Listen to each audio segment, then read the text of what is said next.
Okay, the Silver Creek PSK, which is Personal Survival Kit knife by IAWoodsman, designed by him and made by Iz Turley. So it's a nice knife. I got all wrapped up just like IAWoodsman recommended. And what I found was, and he said in his video, was that, so there's the knife, hopefully this is all in frame, was it's going to move if you're batoning with it and using it to punch wood and things like that. And mine was really moving a lot. Now maybe I was being a little hard on it, but I like to test my gear and make sure it, you know, works as I think it should. So what I did was make a little addition to it. I wouldn't necessarily call it modification because it's not a permanent mod.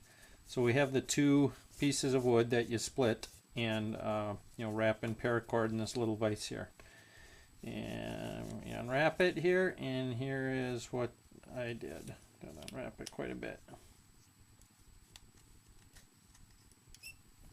What I did was take some 10-32 bolt, and cut it the head off, and then cut it into smaller pieces, maybe 1/4 3/8 inches long. I don't know if you can see that there. So there it is, piece like that. And then I just took it on my bench grinder and made little points on it. So there's little points on it, right? They're not very sharp, but what you do is you stick them in there, and it's kind of a hassle. I mean, if you're out in the bush and it's cold and so on, you're not necessarily going to be doing this.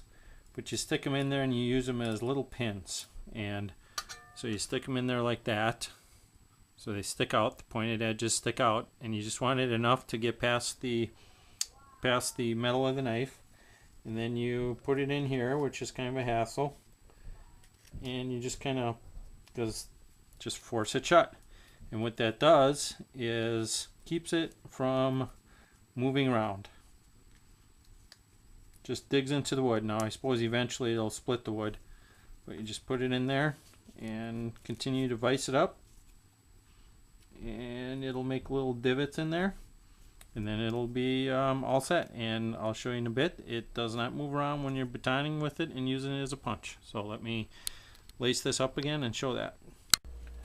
Okay, got her all wrapped up. It's tight.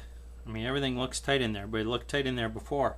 Now when I start doing my batoning, this thing really does not slip. There's two pins in there, you know, so they're into the wood. The wood is, you know, it's going to loosen up a little bit, just like he said, but not near as bad as it was before. So just, you know, there we go. And, you know, even when I'm punching down on a piece right here, so I'm punching down, this is when I saw it was really slipping up. It was, the blade was being forced up in here. So now I do this.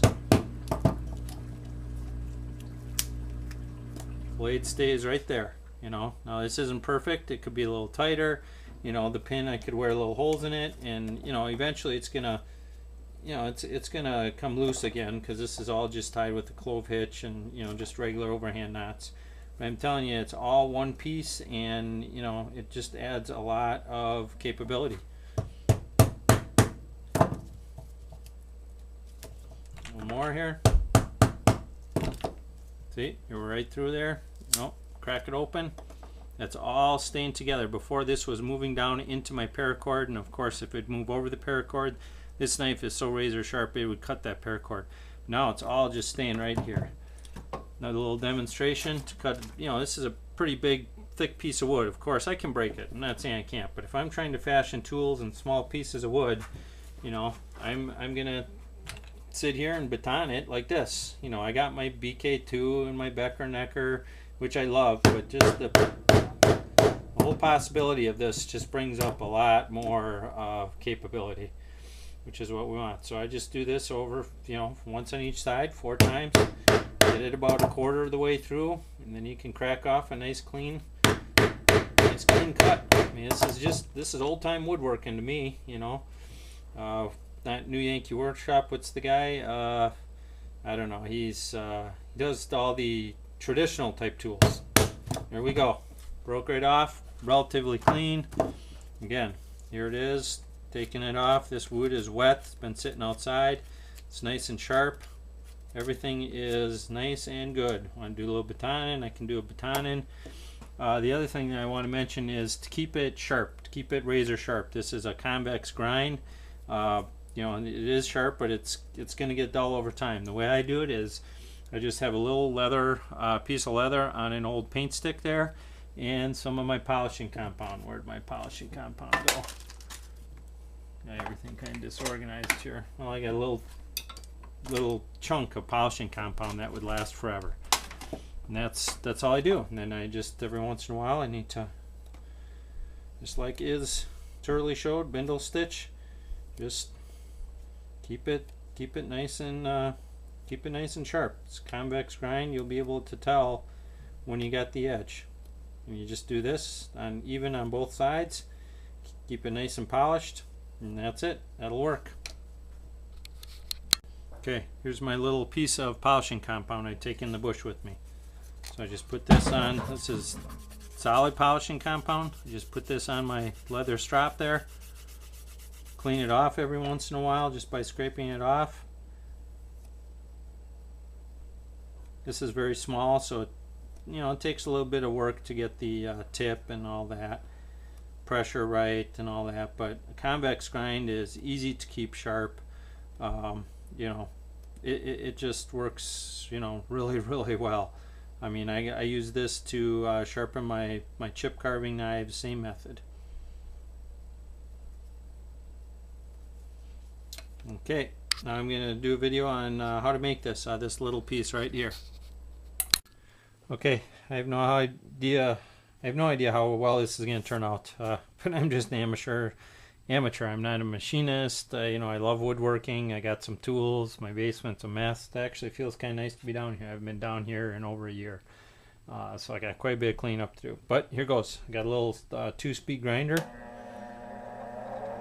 Just taking a little bolt, a 10 by 32 bolt that I cut off. And all I'm going to do is just do 4 cone edges.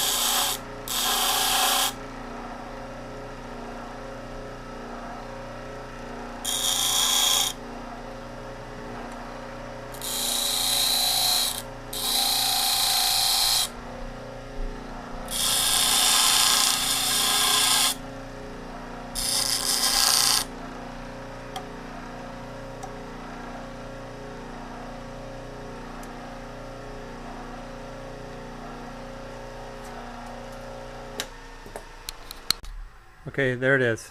Again, I'm not a videographer, I'm not a machinist, just a guy, but there's essentially just 4 sides there that make, you know, a somewhat sharp point. I mean, it could be better. The thing is, you don't want this too long. You just want it basically thick enough to go through the 1/8 inch PSK, and then the points kind of sticking out a little bit on either side, because those essentially got to get smashed into the wood to prevent the knife from moving around. So they're just pins. That's all it is knife pins. I'm making a very cheap set of handles, and it works well. Okay, so let's unravel this and just take a look at what it looks like. I mean, don't get me wrong, this is a hassle to put it together with these pins and keeping them in there and all that.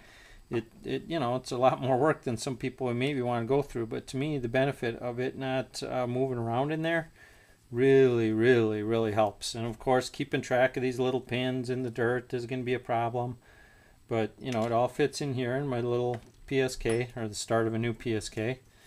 You know, I just got a clove hitch on there and then wrapped around, and then you can see what happens is it makes little divots in there, and that doesn't seem to be splitting, you know. Holds it all in there, so just puts it in there with the pins and makes it nice and tight. So